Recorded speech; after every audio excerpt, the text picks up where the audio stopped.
جو تقریب حضور سے صحابہ سے ثابت ہے ضرور کرو ضرور کرو ضرور کرو. عضوا علیہا بالنواجذ، اپنے دانتوں سے پکڑ لو اس کو. اور جو تقریب ثابت نہیں حضور سے اور صحابہ سے، یقیناً یہ کہیں باہر سے آئی ہے.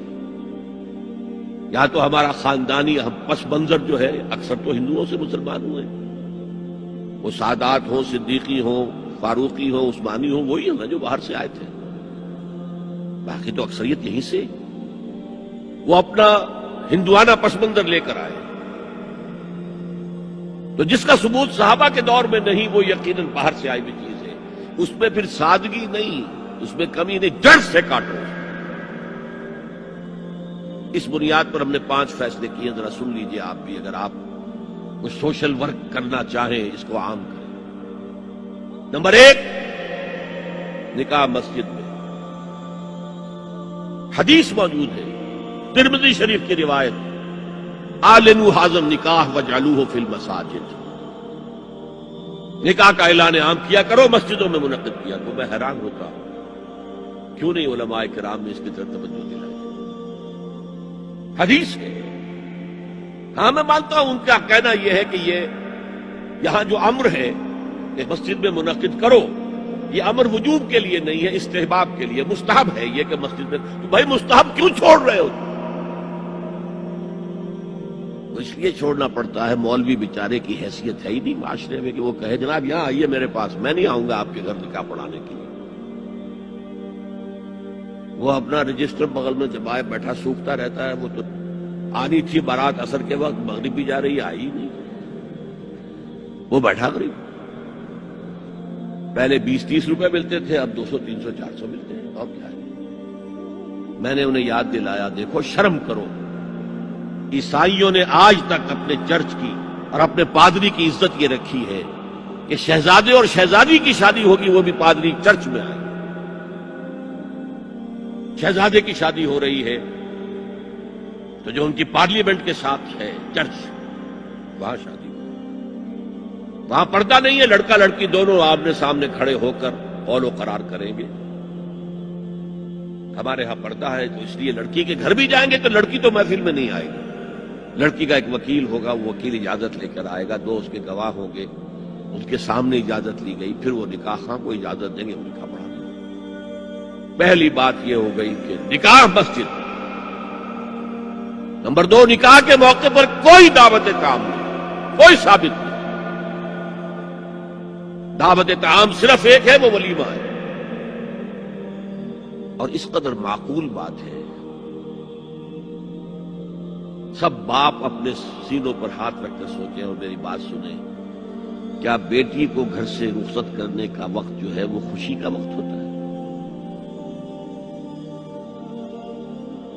جب بیٹی گھر سے جا رہی ہو، کوئی جانور بھی آپ قربانی کے لیے، کوئی مینڈھا کو بکرا لے آئیں 8-10 دن پہلے اور بچے مانوس ہو جائیں تو وہ جب آپ ذبح کرتے ہیں تو پچھاڑے کھاتے ہیں کہ نہیں بچے؟ اور یہ لخت جگر ہے، نور چشم ہے، 18-20-22 برس گھر میں رہی ہے، وہ جا رہی ہے. خوشی نہیں ہے وہاں، صرف یہ ہوتا ہے اے سائی آف ریلیف. ایک ذمہ داری کا بوجھ تھا، اللہ نے آج پورا کرا دیا، اتروا دیا بوجھ. پھر بھی اندیشہ ہوتا ہے، پتہ نہیں مزاج ملے نہ ملے، نئے ماحول میں جا رہی ہے، وہاں جا کر ایڈجسٹ ہو یا نہ ہو، اندیشے پھر بھی ہوتے ہیں. تو ان سے مرغ پلاؤ کھانا اور متنجن کھانا کوئی معقول بات نہیں. معقول بات کیا ہے؟ لڑکا، اس کا گھر آباد ہوا ہے، وہ ولیمہ کرے. اس پر باقاعدہ حدیث اولبو ولو بشاۃ، ولیمہ ضرور کرو چاہے ایک ہی بکری ہو تمہارے پاس. ذبح کرو، کاٹو، کھلاؤ دوست، اپنے دوستوں کو احباب. یہاں تک کہا کہ بیسا طعام الولیمہ، برا کھانا ہے ولیمے کا کہ اس میں غریبوں کو نہیں بلایا جاتا. ظاہر بات ہے مسلی کھلانے کے لیے تو ولیمہ نہیں ہوتا، اپنے احباب کو، دوستوں کو بلایا جاتا. پھر بھی میں تم سے کہتا ہوں کہ جسے ولیمے کے لیے بلایا جائے وہ اگر نہیں جائے گا تو اللہ اور اس کے رسول کے حکم کی نافرمانی کرے. تو جس رسول نے اتنی تفصیل سے حکم دیا ہو ایک دعوت کا، وہ دوسری دعوت میں بھی خیر ہوتا. میں بیان کرتا ہوں جب نکاح مسجد میں اور کوئی دعوت طعام نہیں تو بارات کا تصور خلاص. بارات کس بلا کا نام ہے؟ قرآن میں تو کوئی ذکر ہی نہیں، عربی میں یہ لفظ ہی نہیں. اجتماع طرفین مسجد میں ہوا، نکاح ہوا. لڑکی کو حضرت فاطمہ کو رضی اللہ تعالی عنہا کچھ خواتین جا کر چھوڑ آئی تھی اس حجرے میں جو ایک انصاری صحابی نے حضرت علی کو دیا تھا. ان کا تو کوئی گھر بھی نہیں تھا. کوئی حضرت علی آئے ہوں اور آ کر ودا کرا کے لے کے گئے ہوں. چوتھی چیز، جہیز کا کوئی تصور اسلام نہیں. خالص ہندوانہ رسم، خالص ہندوانہ رسم، خالص ہندوانہ رسم. ہندوؤں میں کیوں ہے؟ وہ اس لیے ہے، معقول بات ہے کہ لڑکی کا وراثت میں کوئی حصہ ہے ہی نہیں. وہ تو جب گھر سے نکل رہی ہے وہ دے دلا کے رخصت کر دو. دان دہیج یہ خیرات ہے، لڑکی کا حق کوئی نہیں ہے گھر پر. اسلام میں تو لڑکی وارث ہے. والد فوت ہوں گے وراثت تقسیم ہوگی، والدہ فوت ہوگی کوئی ان کی ہے ملکیت وہ تقسیم ہوگی. شادی کے موقع پر کوئی جہیز اسلام میں قطعاً نہیں. غلطی سے حضرت فاطمہ کے جہیز کو جہیز کیا دیا گیا. وہ جہیز کیا تھا؟ ایک پیسہ بھی حضور کے اپنی جیب سے نہیں تھا. اس شادی میں خاص بات کیا تھی کہ دولہا کے ولی بھی حضور ہی ہے. اور کون ہے؟ علی کا کون تھا مدینے میں؟ اور دلہن کے والد بھی حضور ہیں.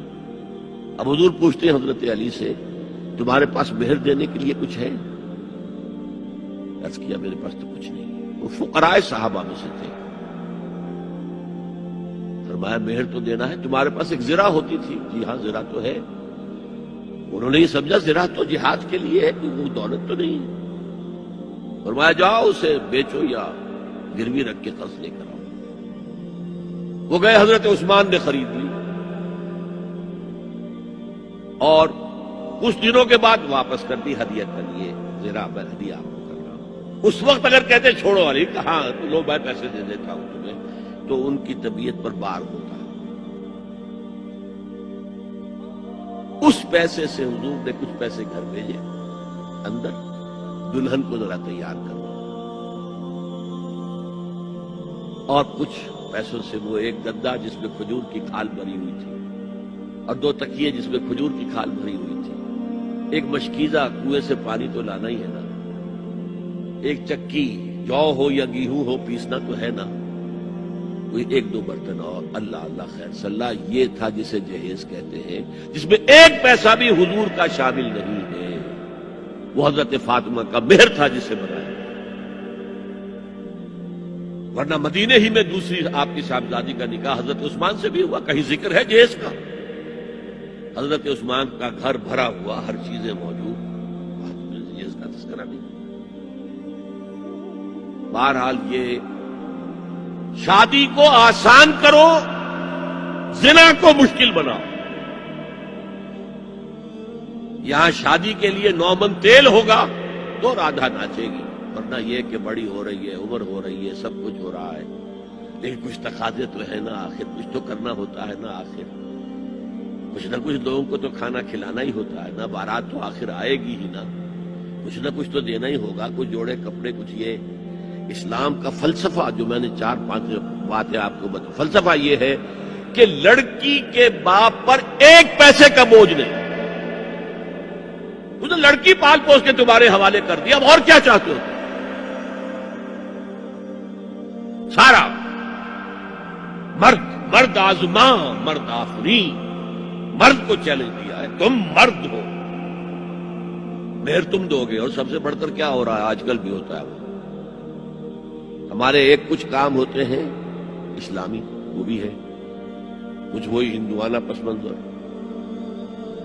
نکاح کی محفل میں چھوارے کون لے کے آتا ہے؟ جی لڑکے والے. اور پلاؤ کن سے کھاتے ہیں؟ بھائی جس کو تمہیں مرغ پلاؤ کھلا رہا ہے وہ چھوارے نہیں بانٹ سکتا تھا. یہ ہے اسلام اور غیر اسلام کا امتزاج. چھوارے لڑکے والے لے کر آئے. اور پھر دعوت اڑائیں گے لڑکی والوں کی طرف سے۔ میں نے سنا ہے، میں اس کی تصدیق نہیں کر سکتا، کہ میوات میں جو مسلمان تھے جو شدی کی تحریک جن پر چلائی گئی تھی، اور بہت سے لوگ شدی ہو بھی گئے تھے، اور اس فتنے کے مقابلے کے لیے مولانا محمد الیاس رحمۃ اللہ علیہ نے یہ تبلیغی سلسلہ شروع کیا تھا۔ وہاں سنا ہے کہ یہ ہوتا تھا، ایک تو نام بھی آدھے ہندوانہ آدھے مسلمان، اب شادی کرنی ہے، اچھا مولوی جی کو بلا لو، بول پڑھا دیں، لیکن وہ کہتے یہ بول پڑھانے سے یہ ہو گیا شادی؟ یہ تو سمجھ میں نہیں آئی۔ پھر وہ کہتے تھے پھیرے بھی ڈلوا لو۔ اب لڑکی کی چادر اور لڑکے کی چادر میں گرہ لگے اور پھر وہ سب کے سامنے 7 چکر لگائیں، تب تو پتا چلا کہ بات پکی ہو گئی، ورنہ یہ کہ قبول کر لیا بس۔ واللہ عالم یہ لطیفہ ہے یا واقعہ ہے، لیکن یہ مجھے سنایا ہے بعض لوگوں نے کہ یہ وہاں ہوتا تھا، اطمینان نہیں ہوتا تھا، یہ بول کہنے سے بات ہو گئی۔